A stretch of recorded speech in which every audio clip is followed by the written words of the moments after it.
जी हाँ, आपने बिल्कुल सही सुना कि आने वाला समय में किसान होने वाला है करोड़पति। क्योंकि आज ज़माने में आप देख रहे हैं कि सब कुछ बढ़ता जा रहा है, लेकिन हमारा खेत है, वो उतना ही रहने वाला है। और दूसरी बात कि जो हमारी फसल हो रही है अब अगले समय में वो कम होने जा रही है, क्योंकि अभी हम जो पाक हमारी फसल हम बिकने के लिए जाते हैं हमें मार्केटिंग यार्डों में, तो हमारी वाहनों की लाइनें लगी चुकी होती है। वहां हमारी फसल को रखने की जगह भी हमें नहीं मिल रही है, इसीलिए हमारा दाम कम मिल रहा है हमें। जब हमारी फसल का टाइम होता है, जब निकलने का टाइम होता है, तब जब हम दाम हमारा कम बजट में हमें मिलता है, तो हम किसानों को सबसे पहले ऐसा फोकस करना पड़ेगा कि जो हमारी फसल है ज्यादा दाम में बिके, तो हमारे पास एक बढ़िया सा गोडाउन होना चाहिए।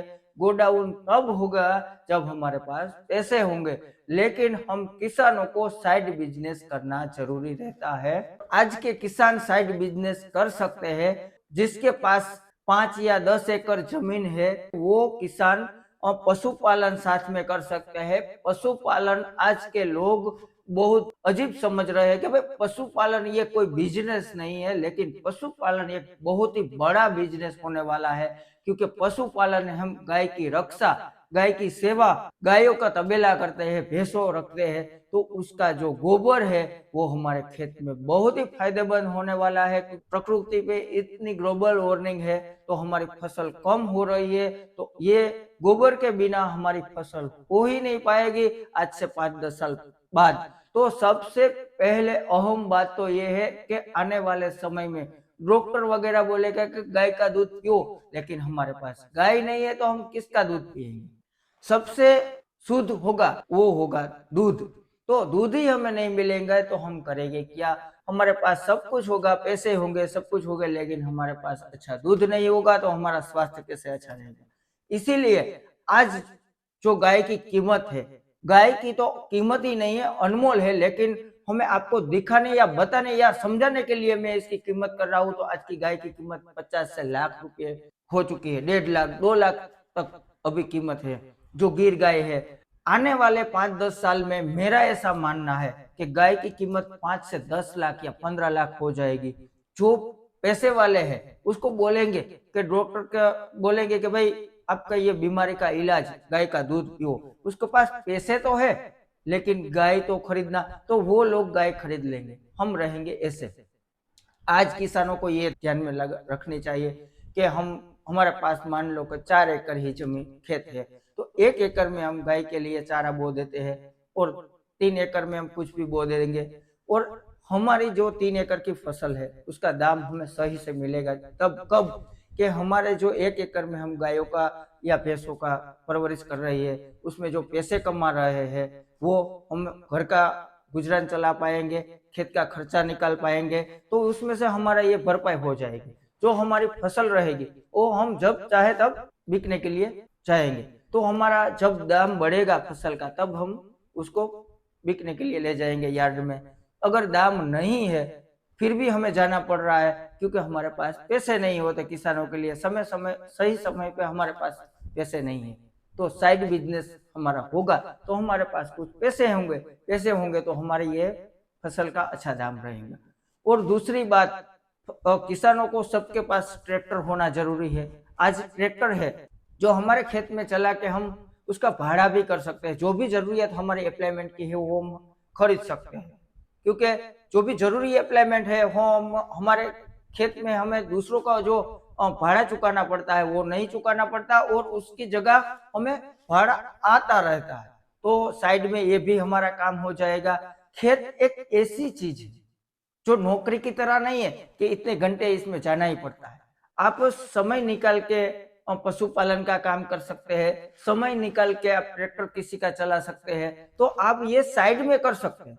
खेत आपको पकड़ के नहीं रखती, सभी बिजनेस आपको पकड़ के रखती है कि वहां जाना पड़ता है, समय समय देना पड़ता है, सटीक रहना पड़ता है।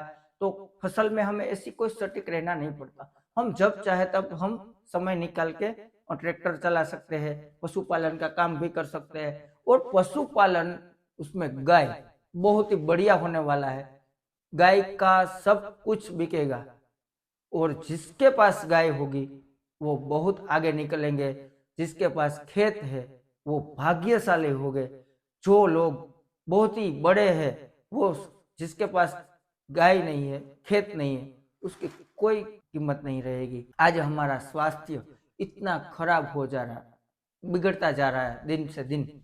और दवा जो हॉस्पिटल में लाइन लगी है, 15 साल का जो अनुभव मेरा, क्योंकि मैं समझ सकता हूँ वो 15 से 20 साल, तो मेरे हिसाब से जो 15 साल पहले कुछ हॉस्पिटल थी, एक या दो छोटे मोटे हॉस्पिटल थे, आज 10-10 हॉस्पिटल हो गए वहां, फिर भी वहां जगह नहीं है। उसका क्या मतलब आप समझ सकते हैं। तब 10 साल में क्या इतनी पब्लिक को नहीं बढ़ गई, 10 साल में तो कुछ इतना फर्क नहीं दिखता, पर लेकिन 10 साल में जो हॉस्पिटल लगी है ना, उसका कारण है कि बाहर का खाना और अच्छा दूध नहीं मिलता। अच्छा दूध तो तभी मिलेगा जब हमारे पास पशुपालन होगा। तो किसानों तो ये भाग्यशाली है कि जो किसान है वो साथ में पशुपालन करे, हमारे परिवार की भी रक्षा होगी, अच्छा खाना मिलेगा तो अच्छा शरीर स्वस्थ रहेगा। और स्वस्थ शरीर है तो पैसे होंगे तो काम आएंगे। अगर शरीर स्वस्थ नहीं है, पैसे है, तो कुछ काम के वो पैसे नहीं। अगर ये बात आपको समझ में आए तो ठीक है। बहुत ही गंभीर अहम बात है जो आज मैंने आपको बताई है, क्योंकि मैं भी एक किसान पुत्र हूँ। मैं पशुपालन करता हूँ, साइड में ट्रैक्टर चलाता हूँ, यूट्यूब चैनल चलाता हूँ, और खेती भी करता हूँ, खेत भी चला रहा हूँ, सब कुछ कर रहा हूँ। तो क्या क्यों ना हम आप हमारी तरह आगे बढ़े। मेरी एक दूसरी चैनल है जो गुजराती है, 1 लाख सब्सक्राइबर पार हो चुके हैं। तो ये मेरी दूसरी चैनल मैंने बनाई खास किसानों के लिए। सब मेरे देश के ये किसान को मेरी बात पहुंचे, क्योंकि मेरी चैनल में मेरा अनुभव रहेगा। जो ट्रैक्टर वाले भैया है, जिसके पास ट्रैक्टर है ना, उसके लिए बहुत ही फायदेमंद रहने वाली है। मैंने जो ट्रैक्टर में आगे अनुभव किया है वो मैं वीडियो के द्वारा, वीडियो के माध्यम से आपको पहुंचाता रहूंगा, और सटीक जानकारी होती रहे। मेरी मेरी ये चैनल और अगली चैनल में भी मैंने कुछ झूठ के सहारा नहीं लिया, मैंने सच का सहारा लिया है। और सच का सहारा लेते ही मैं चैनल चला रहा हूँ। जो किसानों को अच्छी बात मिले, अच्छा कुछ सीखने को मिले, उसके लिए मैं मेरा प्रयत्न रहता है। तो मैंने ये चैनल बनाई है। मेरी भाषा है गुजराती, फिर भी हिंदी में कुछ लोगों बोल रहे हैं, कॉल आ रहे हैं जो हमें गुजराती बहुत समझ नहीं पा रहे हैं, तो आप ये हिंदी की चैनल बनाओ। इसलिए मैंने ये हिंदी की चैनल बनाई है खास किसानों के लिए और खास ट्रैक्टर वाले भैया के लिए, क्योंकि मेरे ट्रैक्टर के वीडियो जो आने वाले समय में आपको मिलेंगे वो फायदेमंद होगा। क्योंकि ट्रैक्टर कैसे चलाया जाता है, कैसे इसमें नफा किया जाता है, वो बहुत ही अहम बात है। जो लोग ट्रैक्टर तो नया लेते हैं, कैसा ट्रैक्टर लेना चाहिए, कैसे अप्लाइमेंट लेने चाहिए, किस तरह से इसे चलाना चाहिए, और किसका इसका दाम हमें मिलेगा, और कितना खर्चा आता है, सब कुछ छोटी छोटी बातें, उसके सेटिंग कैसे किए जाते हैं, वो सब मैं वीडियो के द्वारा आपको पहुंचाता रहूँगा। इसीलिए आपका भी एक फर्ज है कि हमारे ये चैनल में आप नए हैं, अभी चैनल भी नई है, तो सब्सक्राइब भी कर दे और शेयर भी कर दे। जितना ज्यादा हो सके इतना शेयर करें, क्योंकि आपका ही सपोर्ट से मैं आगे जा सकता हूँ। वरना कुछ हम करने की कोशिश भी करें तो भी मैं कुछ नहीं कर पाता। आपके हिसाब से जो आपको वीडियो अच्छा लगता है तो ये वीडियो को शेयर करना, लाइक करना, और अपने सभी ग्रुप में शेयर कर देना। तो ऐसी बातों मैं आज पहले वीडियो में मैंने बताई, क्योंकि मेरा पहला वीडियो है। बाद में मैं आपका कोई फालतू टाइम नहीं बगाड़ूंगा। तो अब हम ये वीडियो को यहीं खत्म करते हैं, नए वीडियो में मिलते हैं। तब तक जय हिंद, जय भारत।